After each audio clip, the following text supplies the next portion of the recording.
To change the engine oil and filter on your Sportsman 500, follow these steps.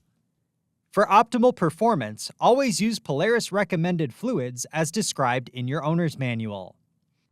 Park the vehicle on a flat level surface. Ensure it is in park and set the parking brake.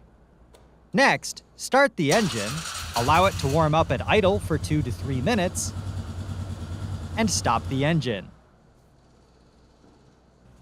Continue by cleaning the area around the dipstick. Then, remove the dipstick and set it aside.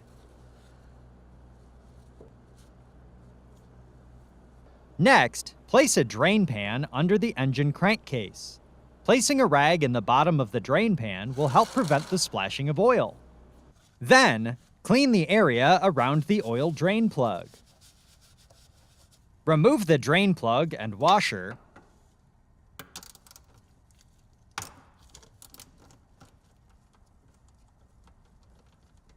and allow the oil to drain completely. Approximately 1 cup of engine oil will remain in the crankcase that will be removed later. Next, slide the clamp off the upper vent hose on the tank. This procedure may be difficult on these models and may require removal of the oil tank. Then, remove the middle vent hose on the oil tank. Note that on X2 and Touring models, the screen fitting on the tank is difficult to access. Removing the tank will aid in clearance.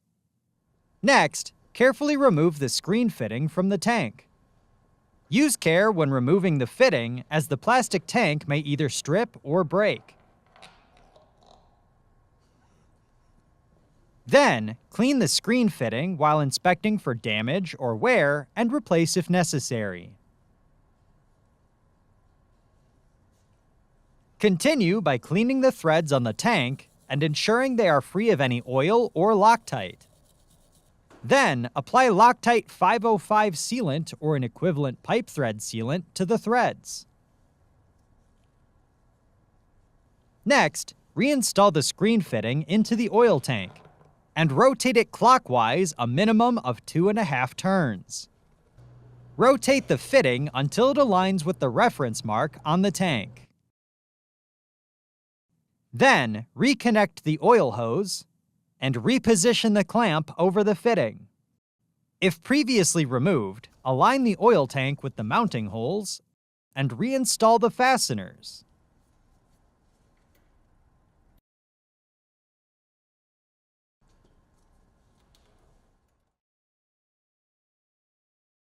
Then, torque the fasteners to specification. Next, reconnect the middle vent hose on the oil tank. Then, reconnect the upper hose on the oil tank and slide the clamp over the fitting. Next, clean any dirt or debris from the drain plug and ensure the sealing surfaces are free of any nicks or scratches. Also, install a new sealing washer on the drain plug. Then, reinstall the drain plug and torque to specification. Before continuing, clean any residual oil off the vehicle. Next, access the oil filter on the left side of the engine and clean any dirt or debris. Then, place a shop rag underneath the filter to catch excess spillage. Continue by turning the filter counterclockwise to remove it. Side panel removed for video purposes. Then, clean any residual oil off the vehicle.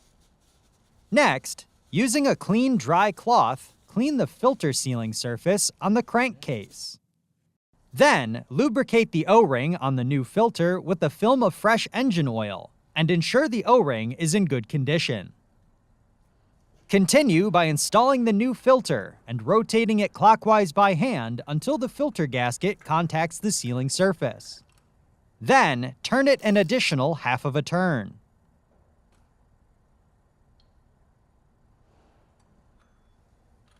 Before continuing, remove any shop rags from underneath the oil filter.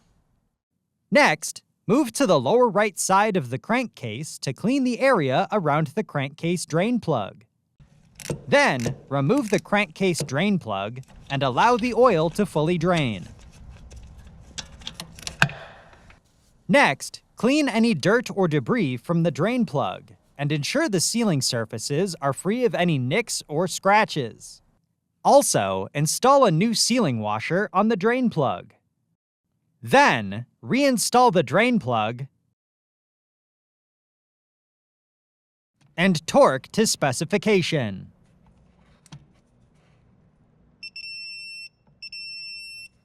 Next, fill the engine with the proper amount of the recommended oil through the oil dipstick port. Do not overfill.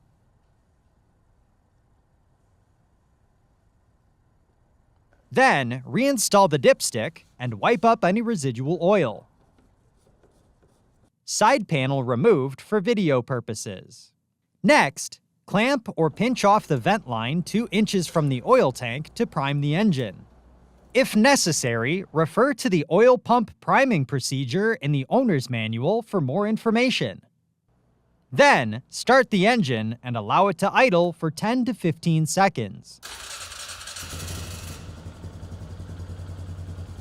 Stop the engine and inspect for any leaks. Then, remove the vent line clamp.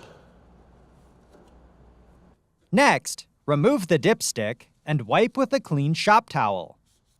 Reinstall the dipstick fully and remove again to inspect the oil level. Add oil as needed to bring the level to the upper mark on the dipstick. Then, reinstall the dipstick and wipe up any residual oil. Continue by disposing the used oil and filter properly at your local recycling center. Next, grease the grease zerks on the front and rear A-arms and on the front prop shaft. To reset the service interval, ensure the key has been switched off for at least 10 seconds. Then, ensure the parking brake is set. Continue by placing the transmission in neutral. Next, hold the mode and reverse override button and turn the key switch on and release the switch as soon as the display is activated. Then, use the mode button to toggle to the service interval screen. Next, press and hold the mode button for 2 to 3 seconds until the wrench icon flashes. Then, release the button. Continue by pressing and releasing the mode button once to advance the setting by 1 hour. Press and hold the mode button to advance the hours quickly. Once the desired setting is displayed, wait until the wrench icon stops flashing, and the new interval will be set. For more information, see your authorized Polaris dealer or visit Polaris.com.